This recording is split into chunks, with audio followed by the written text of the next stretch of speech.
आंखें तेरी हैं कातिल, कहीं आना जाए तुझसे दिल। झूम झूम के कदम मिला के आओ डांस करे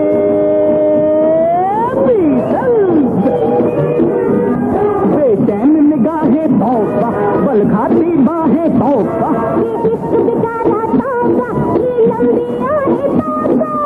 सफर में धूप तो होगी, जो चल सको तो चलो। सभी हैं भीड़ में, तुम निकल सको तो चलो।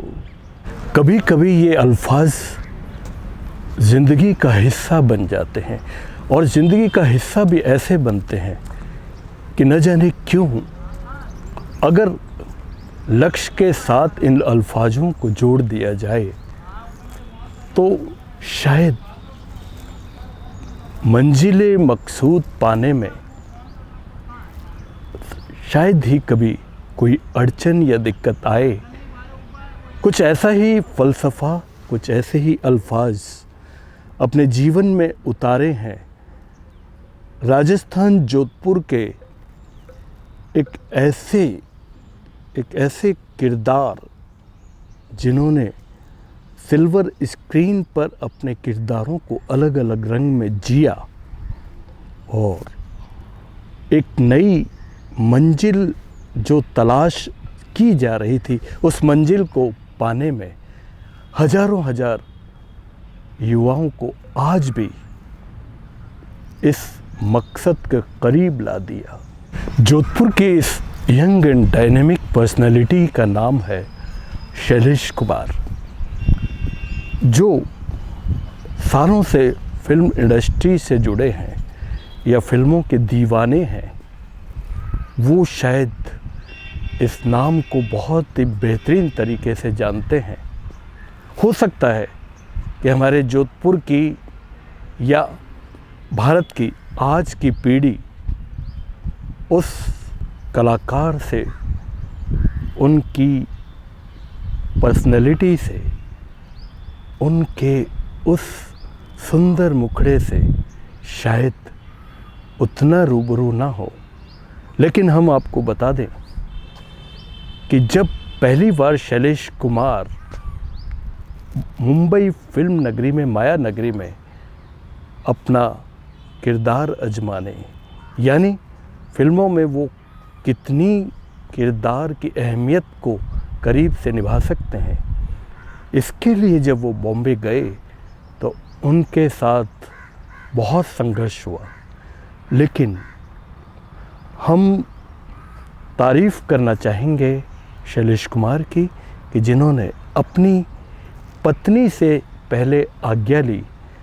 उनकी धर्मपत्नी पुष्पा जी से उन्होंने आज्ञा ली कि मैं कुछ करना चाहता हूँ, मेरा एक सपना है, वो मैं पूरा करना चाहता हूँ।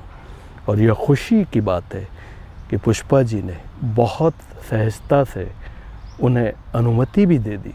तेरी आँख का जो इशारा न होता तो बिस्मिल कभी दिल हमारा न होता।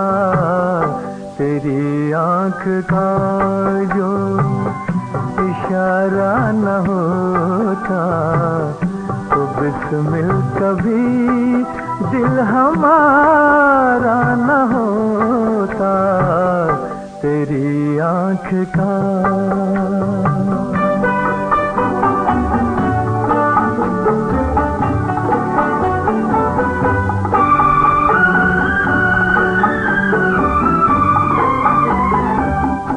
अगर फूल तेरी हंसी ना चुराते तो बेचारे बागों के दिल टूट जाते।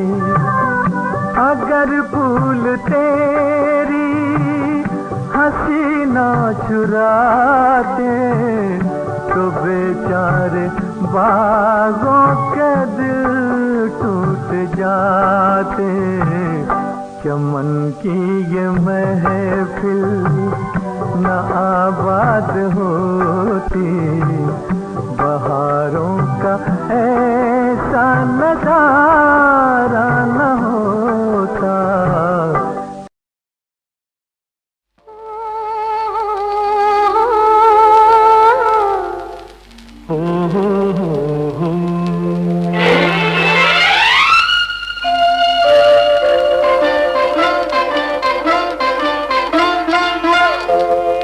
करते हो मुझसे कितनी मोहब्बत, करते हो मुझसे कितनी मोहब्बत, जितनी शमा से परवाना, क्यों जी क्या है नाम तुम्हारा, कह सकती हो दीवाना।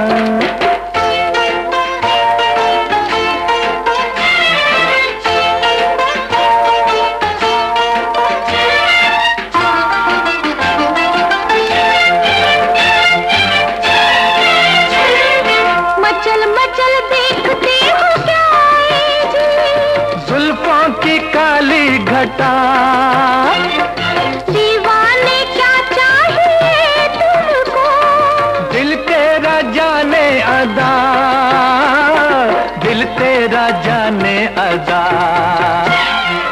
बदले में तुम मुझको क्या दोगे बोलो, बदले में तुम मुझको क्या दोगे बोलो, जा अपनी दे दूंगा नजराना, करते हो मुझसे कितनी मोहब्बत, जितनी शमा से परवाना।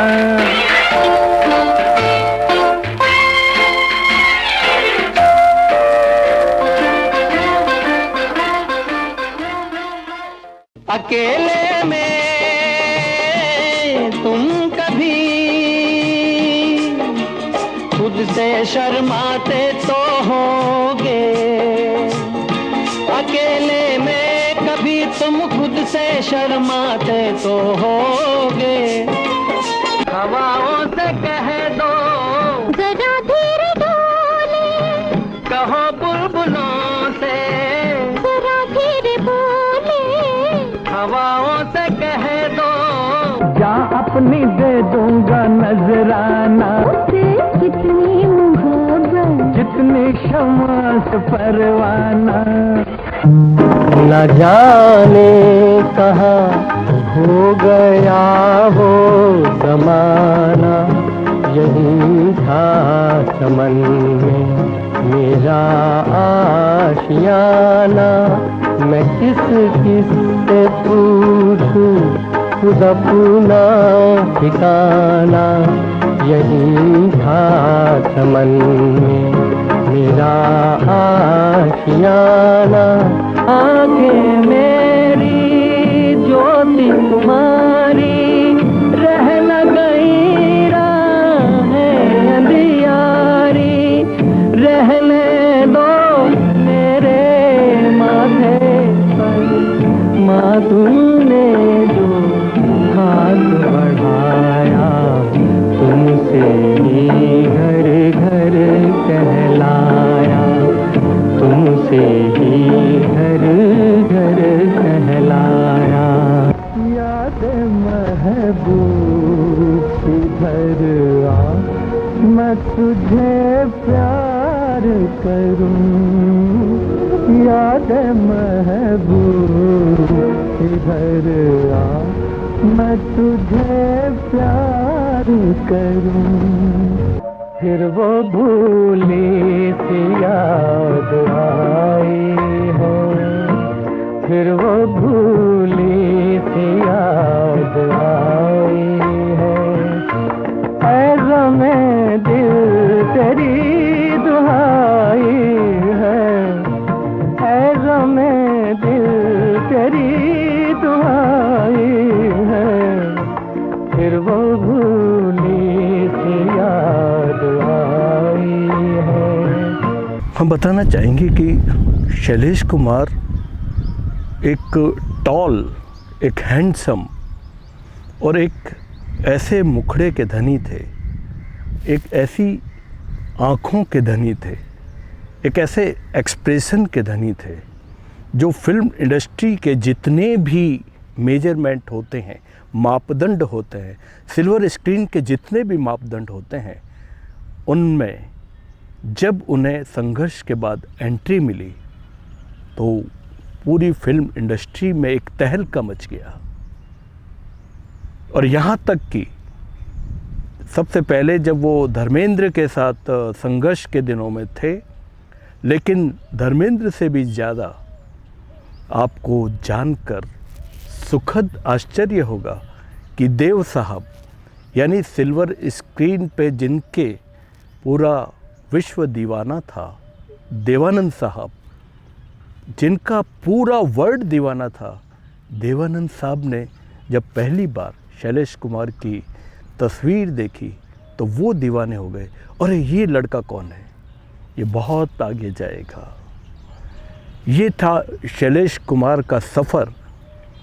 उन्होंने 40 से ज़्यादा फिल्मों में काम किया और एक से एक बढ़ के हीरो हीरोइन किरदारों के साथ काम किया, और यहाँ तक कि खुद नायक के रूप में भी पर्दे पर आए।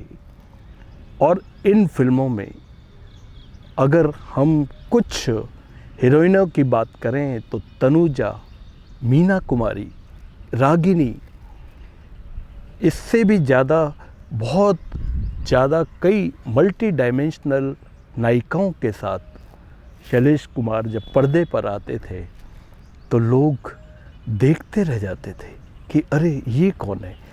और जहाँ तक अगर उनके मुखड़े का मैं एनालिसिस करूँ तो उनके मुखड़े पर एक इतनी विविधता थी कि कभी तो देव साहब की साइड से अदा लगती थी, कभी सुनील दत्त साहब की अदा लगती थी, कभी राजेंद्र कुमार की अदा लगती थी। इस तरह से बहुत से नायकों से उनका जो चेहरे का स्टाइल है वो मिलता था, लेकिन फिर भी इन सब से अलग शैलेश कुमार खुद शैलेश कुमार थे। उनका सफ़र कैसे शुरू हुआ, कहाँ जाके ख़त्म हुआ, क्या परिस्थितियाँ बनी। हाँ, ये ज़रूर बताना चाहूँगा कि उन्होंने इतने मल्टी डायमेंशनल किरदार निभाए हैं। एक फ़िल्म जो मुझे याद आती है, फ़िल्म शहीद, जिसमें उन्होंने मनोज कुमार साहब के साथ बंटू केशवर दत्त का किरदार निभाया। उन्होंने धार्मिक, देशभक्ति, रोमांटिक और विविधताओं भरे किरदारों को निभाया। तो आइए आज शैलेश कुमार साहब का सफ़र कैसे शुरू हुआ, इस बारे में हमने जाना उनके पुत्र देव पुरोहित से। और सबसे बड़ी बात है कि जिन्होंने अनुमति दी और उनके पूरे फिल्मी कैरियर में हर शूटिंग में जो उनके साथ रहीं, पुष्पा जी पुरोहित। आइए हम बात करते हैं। और ये जो घटना, शैलेश कुमार जी मुंबई फिल्म इंडस्ट्री में गए, जहाँ तक हमने सुना है कि ये शादी के बाद हुई है। हाँ। तो वो क्या ऐसा एटमॉस्फेयर बना कि शैलेश कुमार जी आपको पहली बार कब बताया और कैसे उनके कदम बॉम्बे की तरफ बढ़े? एक्चुअली वो शुरू से देवानंद जी आपके फैन थे जी। तो he wants to become again second Dev Anand. जी। So he went to Bombay and he tried. Dev Anand ji को भूल गए, शैलेश कुमार जी बन गए। और उसके बाद में फिर गए जब तक तो ऐसा दिमाग में नहीं था। फिर वापस ही आए, आकर के मुझे बोला भाई मेरे को काम करना है। जी। नहीं, पहली बार जब गए तो उन्होंने आपको ये जिक्र किया कि मैं मुंबई जा रहा हूँ, मतलब वो पहला वाकया क्या था जब उन्होंने ये आपको बताया कि मुझे मुंबई में काम करना है, मुझे फिल्मों में काम करना जी, है, जी, ऐसा जी, बोला। जी। मम्मी से परमिशन लेकर ही गए थे? लेके ही गए थे। हाँ, कह के गए, ऐसे ऐसे नहीं, बिना कहे नहीं गए। परमिशन कैसे ली? वो वो थोड़ा से यही बोला कि मेरे को 1 साल का टाइम दो। 1 साल का टाइम दे मुझे, अच्छा। उसके बाद तेरे को लेके जाऊंगा, पहले नहीं। आपको कुछ अजीब सा नहीं लगा कि मैंने आपको बताया ना, इतनी समझ ही नहीं थी। अच्छा अच्छा। फैक्ट ये। हाँ। फिर जब सब पता चल गया फिर तो समझ गए, अंडरस्टैंड कर लिया हर तरह से लाइफ किस तरह से होती है। अच्छा, उनको पहली फिल्म मिली तो उन्होंने आपको इन्फॉर्म किया? मुझे फ़ोन किया अच्छा कि ये पिक्चर आ रही है, उसमें मेरा एक गाना है, कुछ झंडा फहराते हुए कुछ गाना था, तो बोला तू जाके देखना। कौन सी फिल्म थी? नहीं माँ। नहीं। नहीं माँ। वो आपने मुंबई में देखी या? नहीं, मैंने ब्यावर में देखी। ब्यावर में आ गई? It was 60। हाँ, अच्छा अच्छा। Beawar was very advance 1960 city. में रिलीज हो गई थी। हाँ, 60 में रिलीज हो गई थी। जी अरे वाह। जी।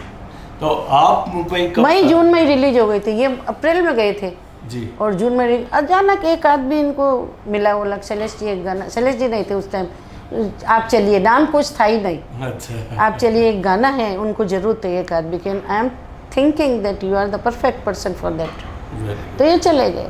जी। गए तो उसने रोल दिया कि भाई तुम एक गाना है वो करना है। तकदीर के चक्कर ये उलट फेर ये अंधेर बनते न लगे देर, बिगड़ते न लगे देर।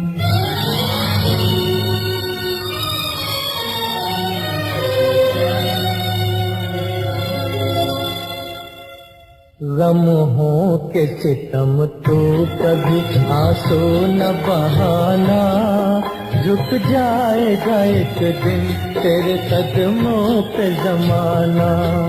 लम्हों के सितम तो कभी आंसू न बहाना, झुक जाएगा एक दिन तेरे कदमों पे जमाना।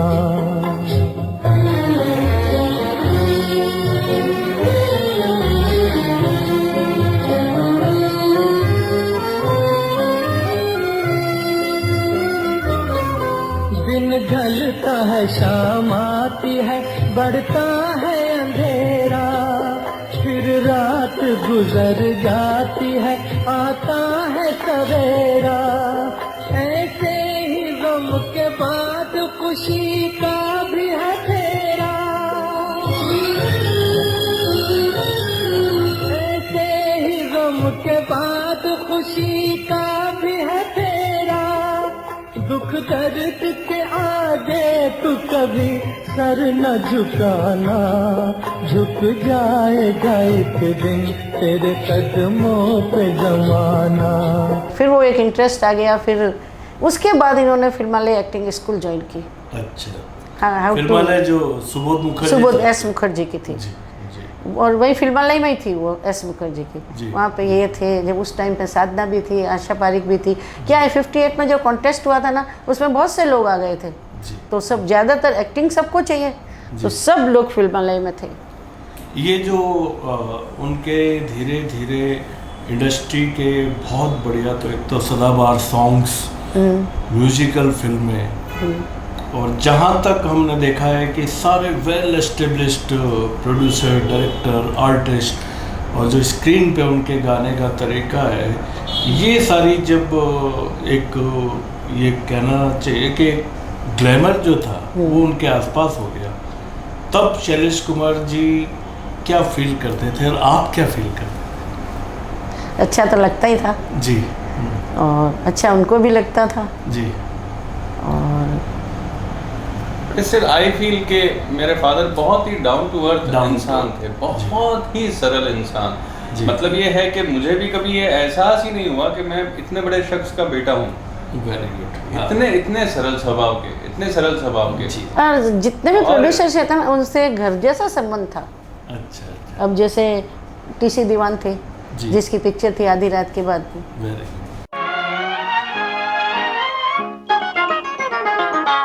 बहुत हंसी है तुम्हारी आंखें, कहो तो मैं इनसे प्यार कर लूं।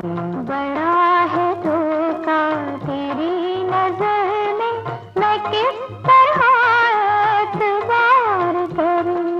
बहुत हंसी है तुम्हारी आंखें, कहो तो मैं इनसे प्यार कर लूं।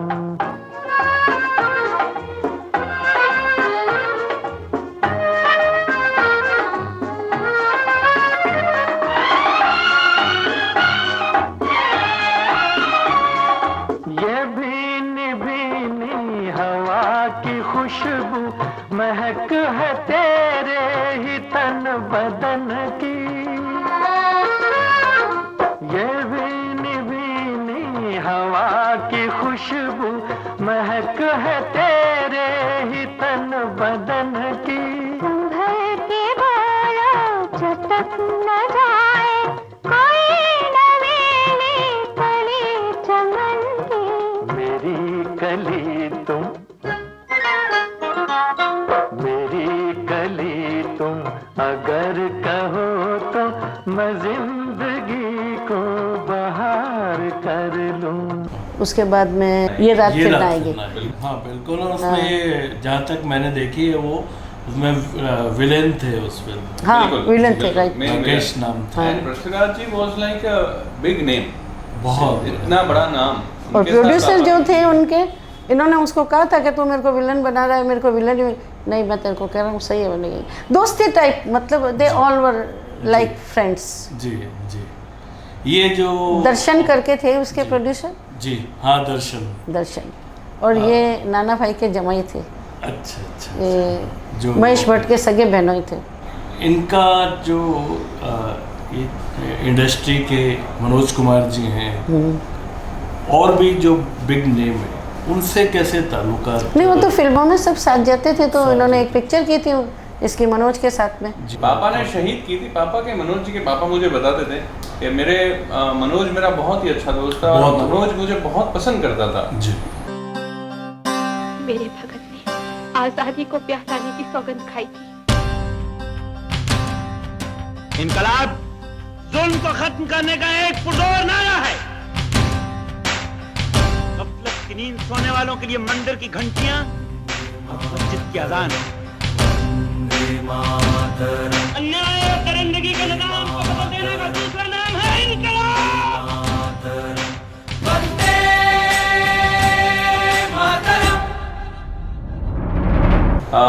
इवन जब ये शहीद रिलीज हुई उसके बाद प्राइम मिनिस्टर हाउस में लाल बहादुर शास्त्री जी ने अपने प्राइम मिनिस्टर हाउस में पार्टी दी थी शहीद की पूरी टीम को।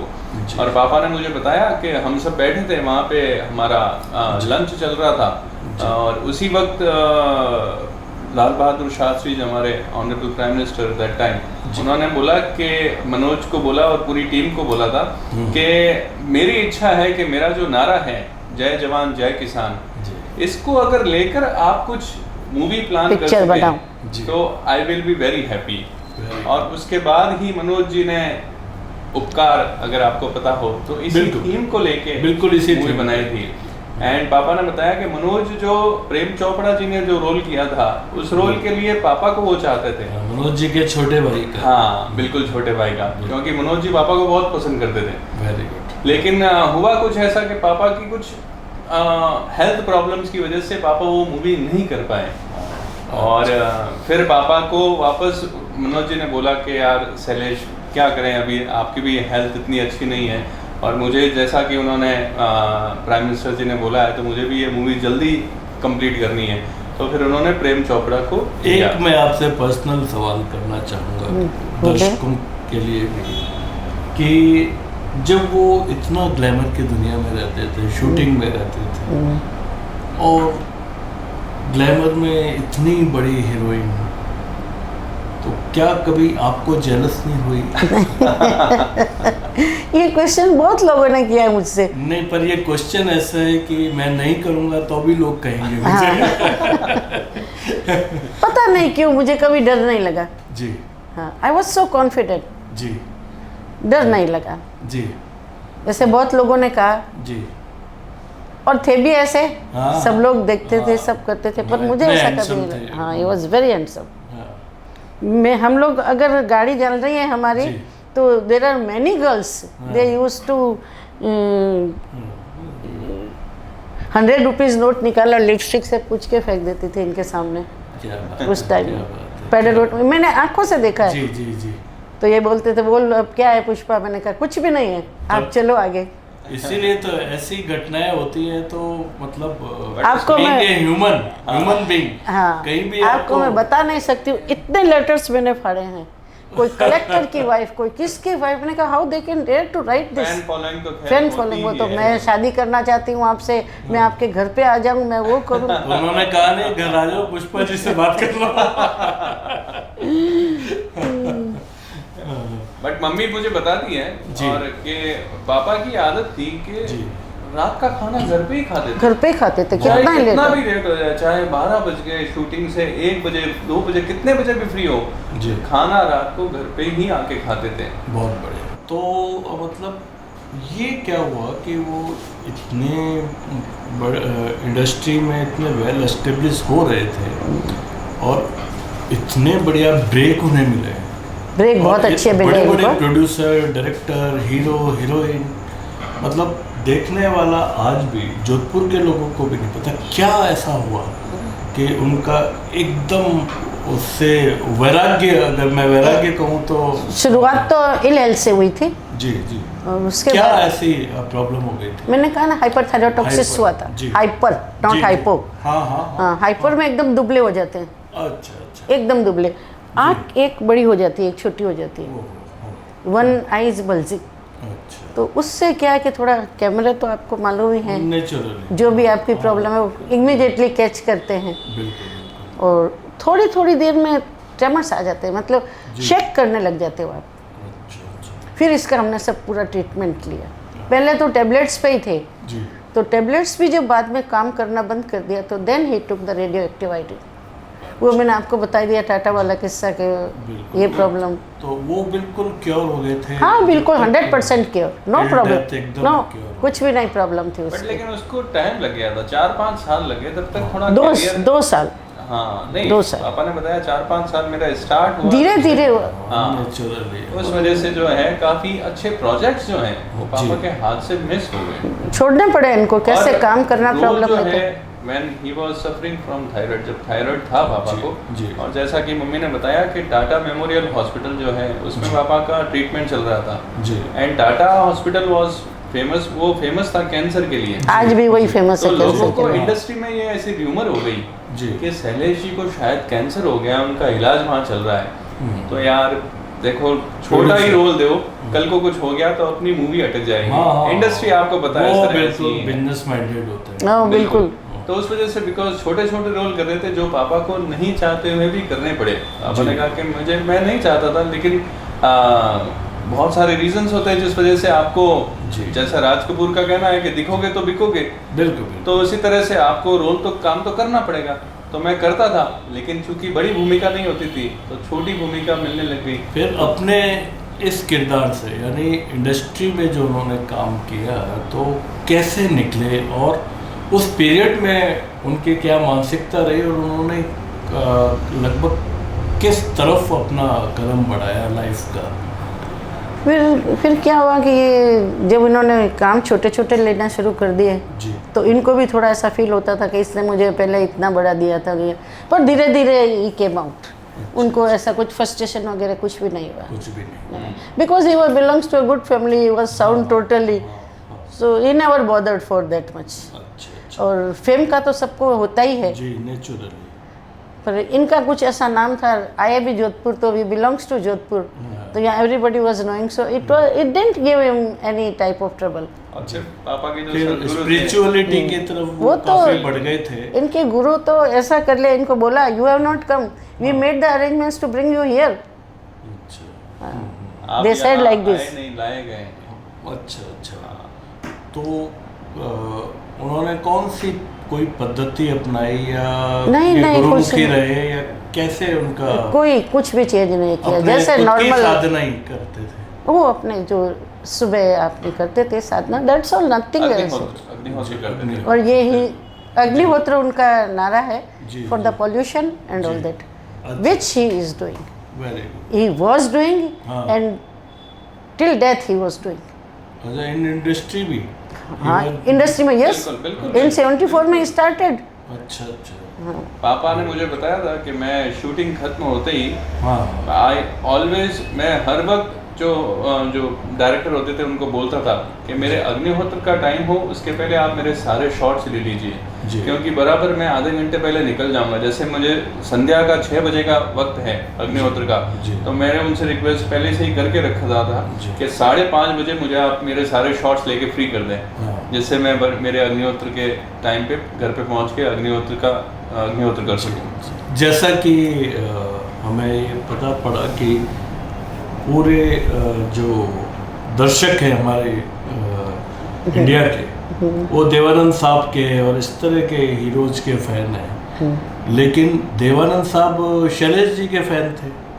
बिल्कुल बिल्कुल बिल्कुल। यानी बिल्कुल बिल्कुल। उन्होंने पापा की एक फोटो पूछा, देखी। खुद पूछा ये कौन है, इतना हैंडसम पर्सन, इतना हैंडसम पर्सन। हाँ, हाँ, उन्होंने पापा का एक स्क्रीन पे फोटो आया था, जी। तो उसके जो कैमरामैन थे वो देव साहब के पास भी गए, तो उन कैमरामैन ने ही पापा को बताया कि शैलेश जी आप बिलीव नहीं करेंगे, देव साहब ने मुझे बोला है कि ये लड़का इतना हैंडसम है, ऐसा हैंडसम पर्सनैलिटी मैंने अभी तक नहीं देखी क्या? है। बोलिए आप, देवानंद जिनको पूरा वर्ल्ड जो है वो सबसे हैंडसम एक्टर के बारे में कहता है, बिल्कुल। उन्होंने पापा की तारीफ की।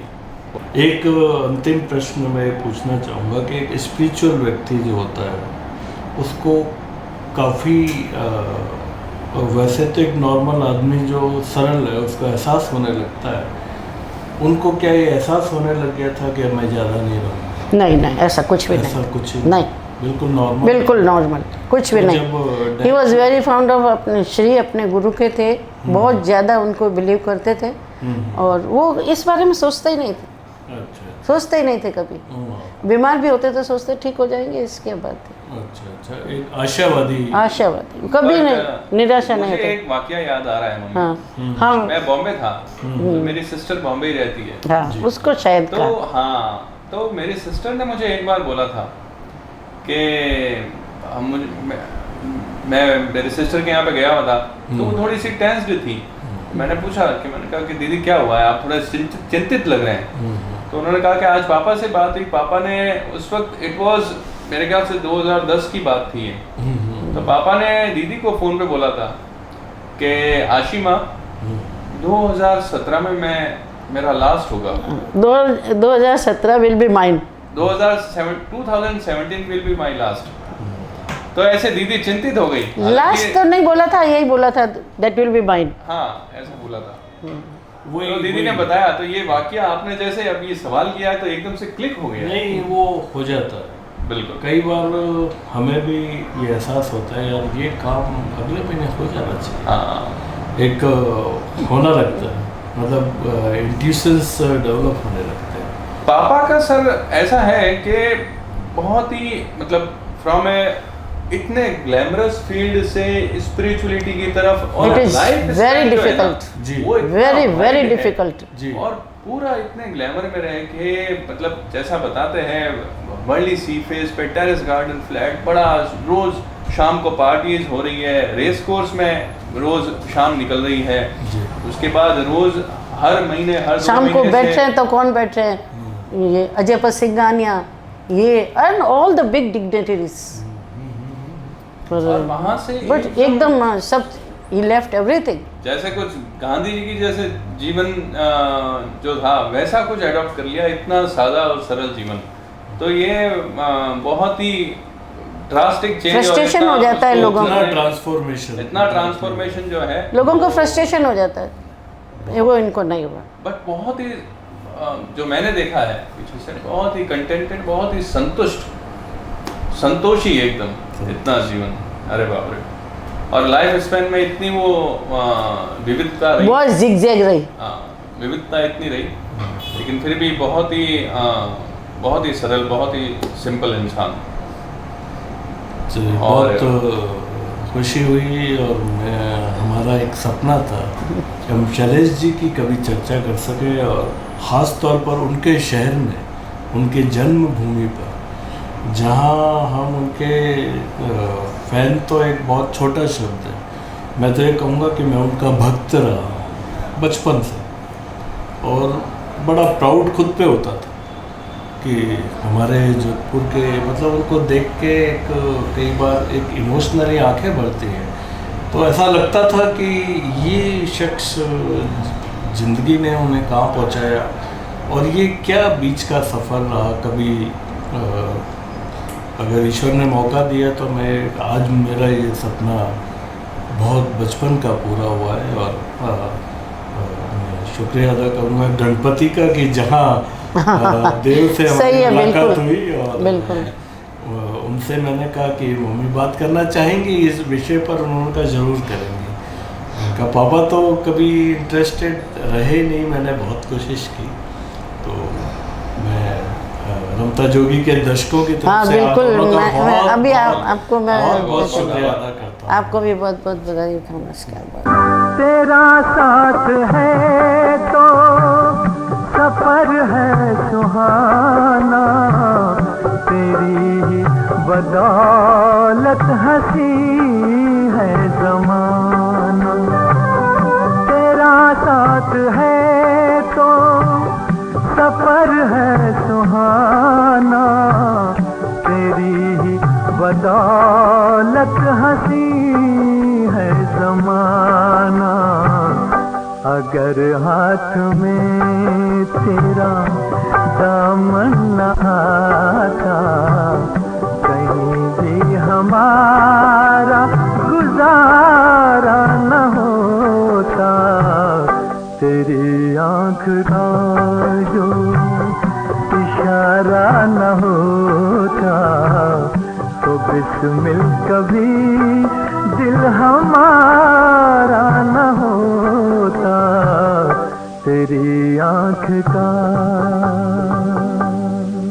तो जी हाँ दोस्तों, आपने देखा कि सन सिटी जोधपुर प्रतिभाओं का खजाना है, और इस खजाने से 4 दशक पहले शैलेश कुमार रूपी मोती, जिसकी चमक ने फिल्म इंडस्ट्री को एक ऐसा हीरा दिया, जिन्होंने जितना भी काम किया, जब तक काम किया, फिल्म इंडस्ट्री में एक तहलका मचा दिया।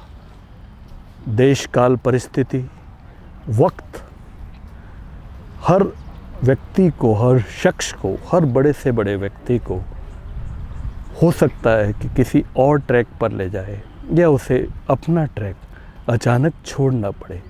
लेकिन हमें फ़ख्र है, we proud of Shailesh Kumar, कि जिन्होंने जोधपुर की चमक को इस मुकाम तक पहुंचाया। हम चाहेंगे कि ऐसी ही सन सिटी की चमक हमेशा बनी रहे, और शैलेश कुमार उसमें एक हीरे की तरह चमकते रहें। मेरे भैया, मेरे चंदा, मेरे अनमोल रतन, तेरे बदले में ज़माने की कोई चीज़